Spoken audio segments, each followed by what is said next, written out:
see, I've got a lot of wood stashed all over the shop.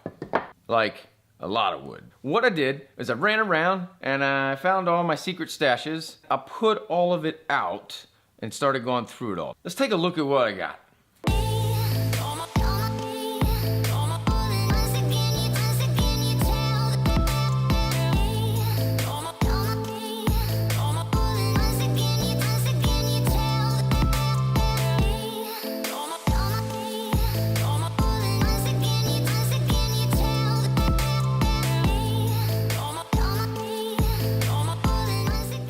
That's not even the half of it. I already went through quite a bit of it. And I took out anything that we could burn in our fireplace. Because that's right, we burn wood here, which is, you know, kind of nice when you've got a wood shop. You can take all your scraps that you're probably not going to use for anything, and your chips or whatever, as long as they're hardwood, burn them in your fireplace. We don't use the pine because, well, it makes it a mess, and I'm not trying to clean that up. I've got stuff up here on the rack. I've got stuff sitting on the saw. I've got stuff sitting under the saw. I've got stuff sitting here, stuff sitting over there, stuff sitting right here, stuff leaning over here, and stuff that used to be in that box, but is now all over here. It's out of hand. I mean, it's severely out of hand. What is it that you folks do with your spare wood or your scrap wood or whatever you want to call it? Do you keep pieces like this? I might use that. Honestly, I use these for stickers, so when I dry my wood, I've got a whole bunch of them, and I hate getting rid of them because I might need them. But really, I mean, look at this stuff. I don't even think I need this. I'm never gonna need it, but someone gave it to me, and I still have it. That used to be something, but it's maple. Shouldn't I keep it? In here, I've got different sheet good cutoffs that they're big enough to use for something, just not sure yet what that's gonna be. So they sit there. One thing that I probably could get rid of is pressure treated cutoffs. I don't really need that. Here's something funny. Had an outdoor project one year, and yeah, I got wood there. It's a problem, folks. It's a problem. I think we have figured it out that I definitely have a small, big problem that I have to solve. And that's sort of what I'm gonna do today. I'm gonna go through some of what I got. I'm not gonna go through it all, because honestly, who's gonna watch a video where all I do is play with my wood? So in today's video, I'm gonna transform this little box that I was keeping all these different pieces of wood in into a better wood storage system. So I think my major problem with this box is that I can't ever find what I need in it anyway. I didn't have it separated between hardwood and softwood, dowel versus board. So I feel like maybe if it were more organized, I would be able to find things in there easier instead of just, you know, filling it up and not going back in it. Because that's the thing we do, right? It's just a small OSB box. I think we're looking at what? 26.5 by 18 on the outside.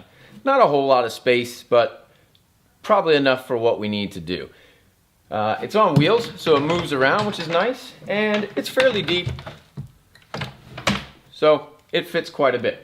Before, what I had was just kind of these little compartments, and obviously it broke. There was actually another one here, so I think in total I had about 6 different slots that I could slide the wood into.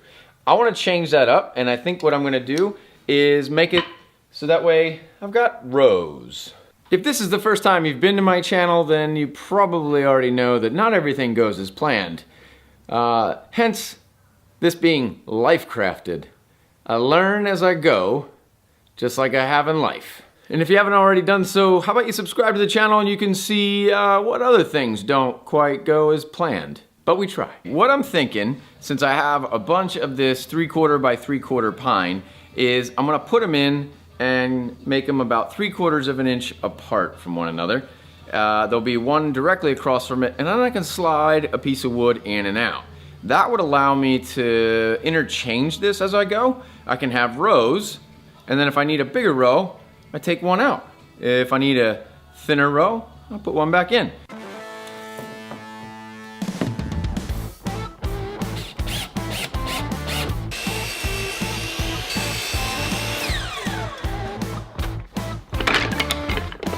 Take the piece, slide it in there, get it to roughly where I want it. It doesn't have to be perfect because, again, we're just storing wood in here. I'll take a bit of glue, put a small bead on there,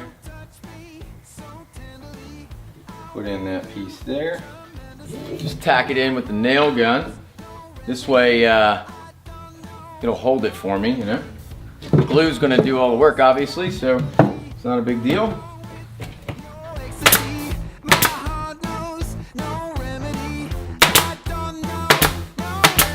Then I'll go on the other side of this board, so that way I can just slide this in and out like that. I'm leaving a little extra space because wood moves and I don't want to have to hammer it in later, you know.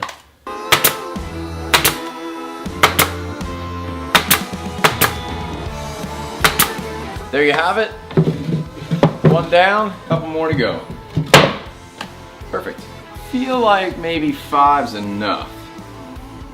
That's quite a bit. Yeah, I think so.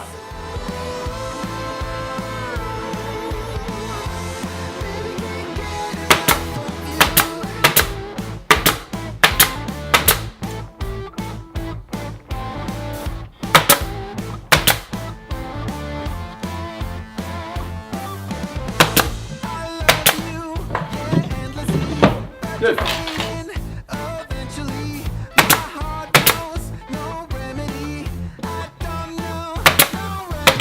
I added a few extra pieces in here just to make sure that pieces stayed if I added an extra sliding thing. This piece of wood here is really warped. I was a little worried about that situation in there. Slide all these suckers in there, see what we got. I'm gonna load it up with the wood I got, see if I like my situation, I guess.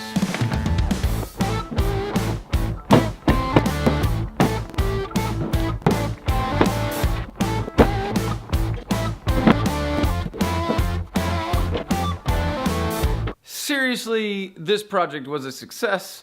I have tons of room in this box for more wood. Now I know I purged some of the wood, and that's why I have a little bit more space, but I didn't purge that much to create as much space as it's still in this box. I'm actually super impressed with how successful this was, very happy, but this is exactly why woodworkers can't get rid of any of their scrap wood. This is literally a scrap wood project for the shop, made out of scrap wood to hold scrap wood. Like, come on. Isn't this the problem we have? Isn't this our dilemma? Is this even fair? I don't know. Okay, folks, if you like this video, give me a thumbs up, comment below. Make sure you subscribe before you leave. I'm gonna keep trying to get videos out once every week, once every 2 weeks. I'm doing my best. Again, this is our second channel. If you like what I'm doing here, then check out Life on Beagle Road, where we vlog about our farm. This is LifeCrafted. Have a great day. Peace out.